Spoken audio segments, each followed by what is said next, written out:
So the way that they policed was a lot more hardcore. They grab you, throw you, take pictures of you. You from a gang? And this is before I was. But then I think it manifested, and I ended up in a street gang. You know, hey, remember me? I am now. I am now. Now you can take a picture. Manifestation. Okay.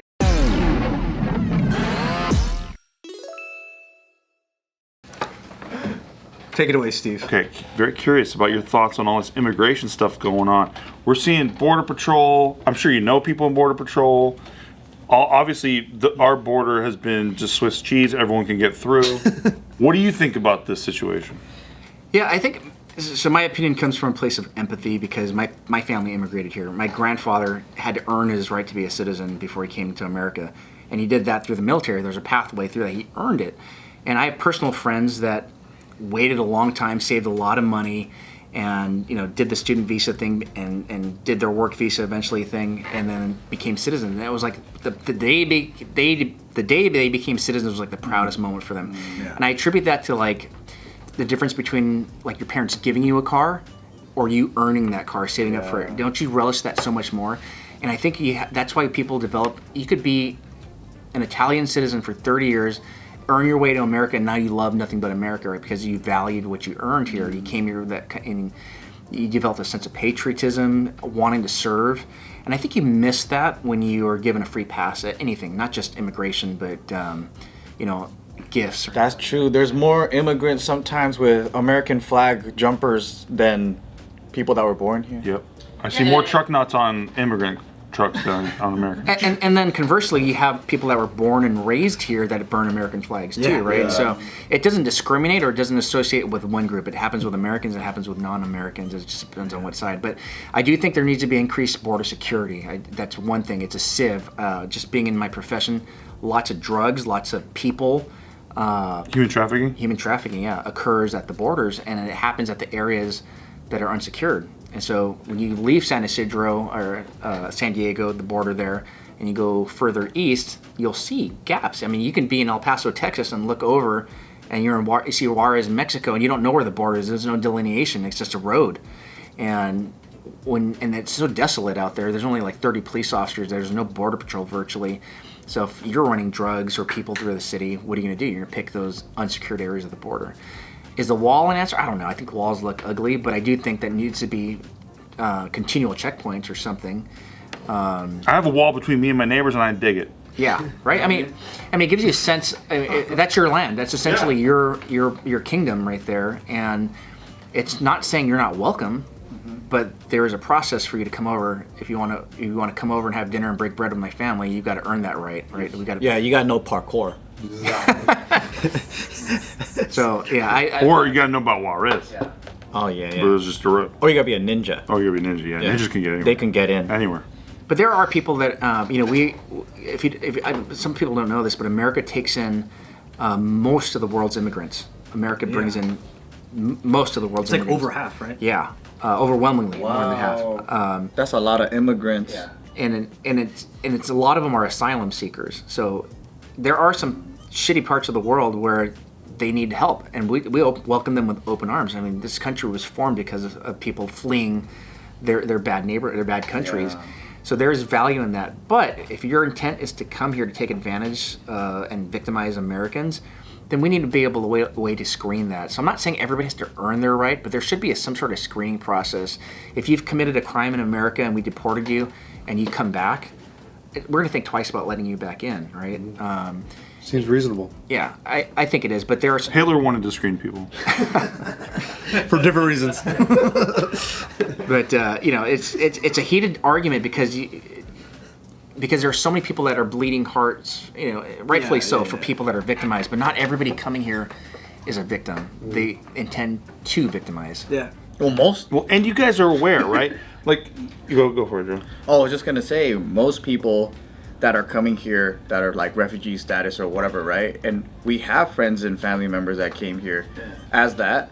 They're not criminals. Right. They're all just hardworking, honest people that just want to make a living, right? But every single wave of new poor immigrants, there is the few that come with the criminal element. We've seen it with the Irish. We've seen it with the freaking Italians. We've seen it with Cuba. Like every single group is not without a criminal element that terrorizes their own community. And even more specifically, I've seen Border Patrol guys talk about how they've seen kids who come through unaccompanied.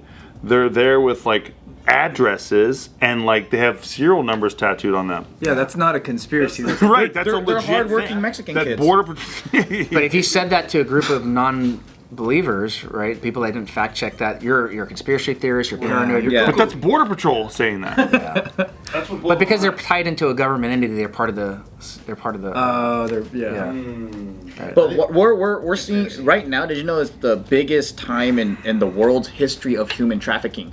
It's like people more pervasive people than think ever. it was back in the American colonial days or no, right now we have numbers are the worse. most. Yep. It's I crazy. mean, it's also what qualifies as human trafficking. Figueroa Street's human trafficking. Yeah, sex slaves, like work slave, yeah. You can thank the internet for that too. I mean, people are entering chat rooms, young guys, in gang initiates. Yeah, gang trainees, for lack of a better word.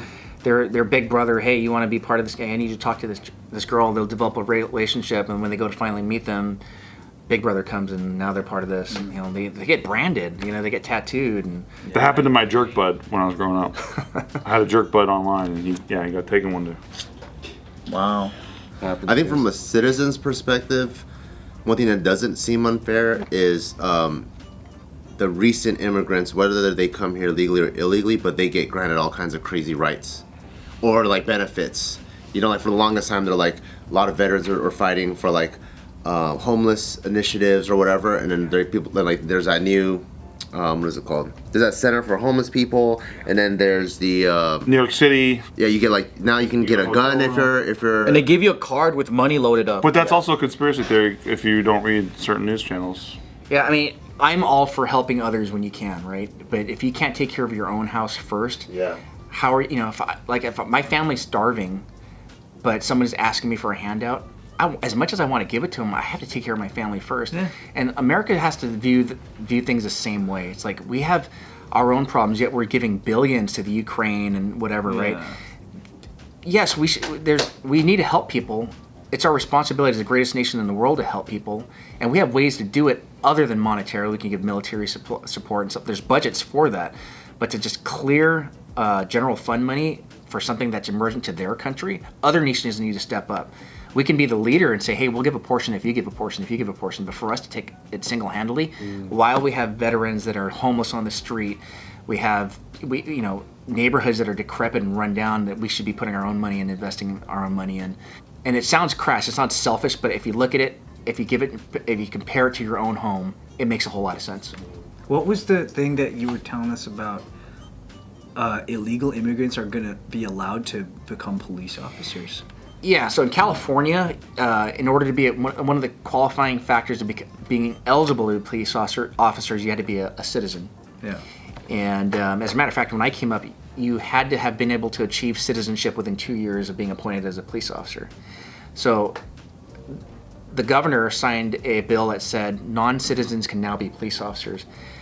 Kind of not revolutionary because you could always be a non-citizen and be a police officer as long as you can qualify within 2 years. But now he's saying you never have to be a citizen. Wow. But think about who those people are. There are people that, because there's some countries that have bad organization, don't come with papers. So they were maybe born in this city or in the country to non-citizens, and there was no way to verify that information, right? Maybe they were born at home and they were never established, so they don't have citizenship. But they grew up American. They went to American schools, had American friends, American jobs, and contributed to society. And why shouldn't those guys work? So someone like maybe even DACA kids that are basically American, Right. culturally American. Why shouldn't? Because if we really truly want people representative of the communities we work in to be police officers, we need to consider them too. Yeah. That brought an uproar to the far right, saying, no, illegals are going to...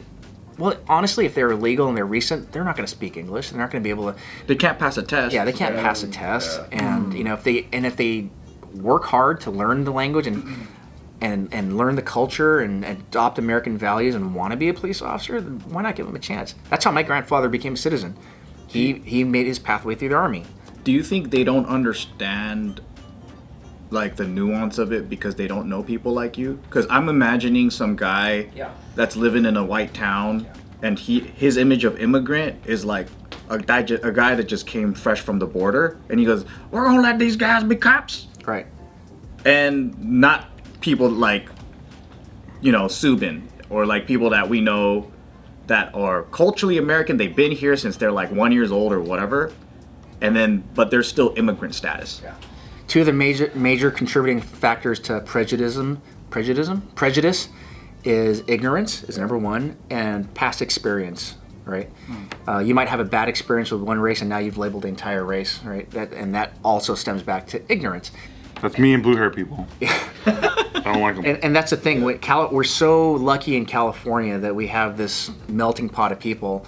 Like, honestly, I didn't know I was Asian because everybody else was a minority in their own right. We didn't have racial things until maybe junior high and high school where we made fun of each. Friends did.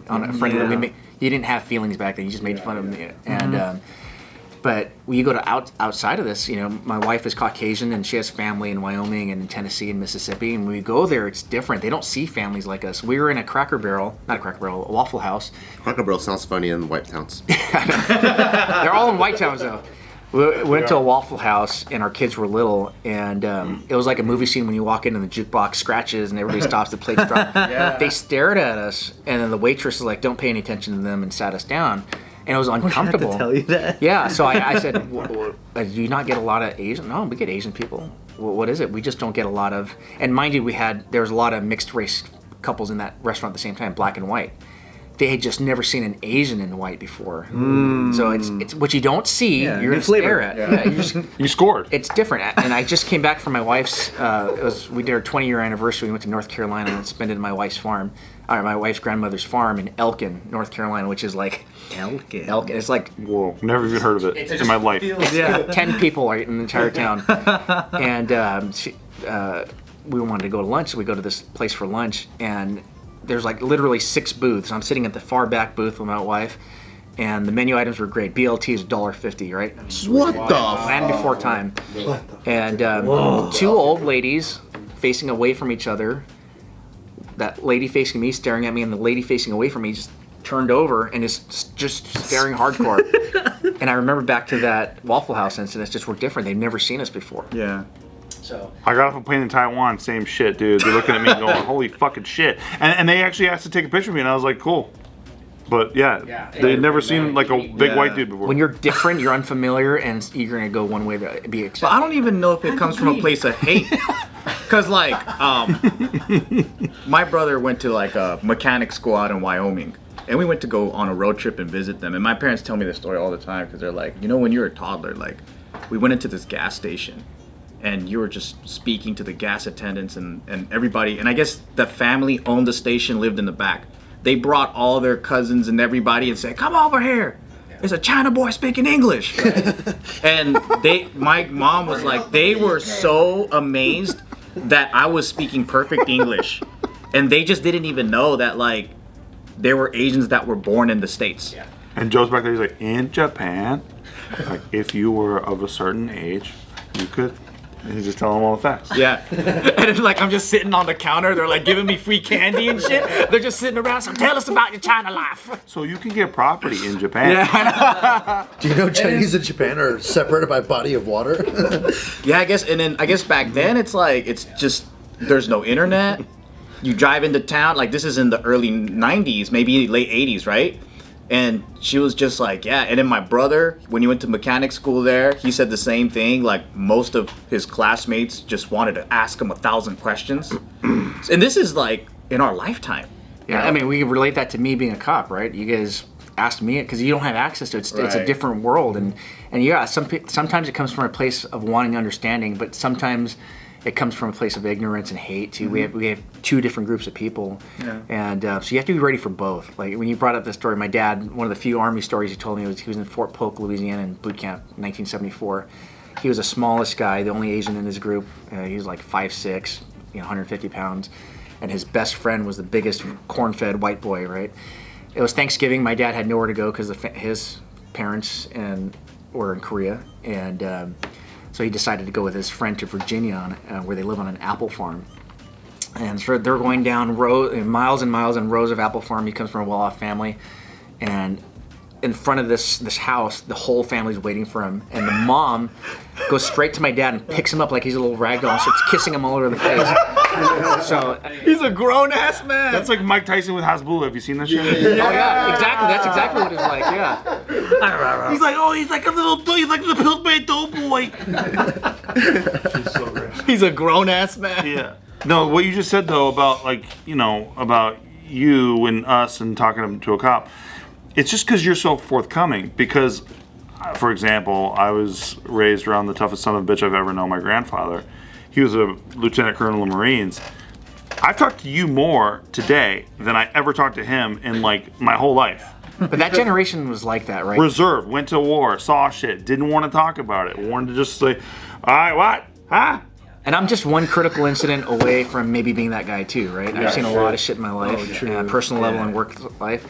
But through the grace of God, I have a tremendous faith, and it's therapeutic for me to talk about it. Yeah. So That's awesome. I appreciate it though, man, honestly. Seriously. oh yeah, me too. Thanks for listening. Yeah. Yeah. I grew up in an era where there was a huge strain on the community between cops and us, but I also think that's what pushed a lot of people in our generation to join gangs and stuff too.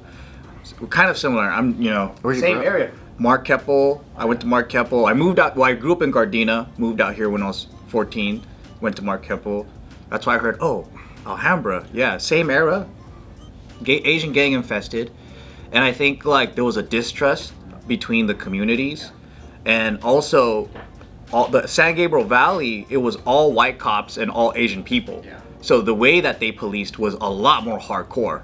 They grab you, throw you, take pictures of you, lift up your shirt. You from a gang? And this is before I was. But then I think it manifested, and I ended up in a street gang. Hey, remember me? I am now. I am now. Now you can take a picture. Now, okay, you're right. You weren't right before, but now I am. But like you said back then, it doesn't matter if you were a good kid, like from the Key Club. It didn't matter if you were actually a thug.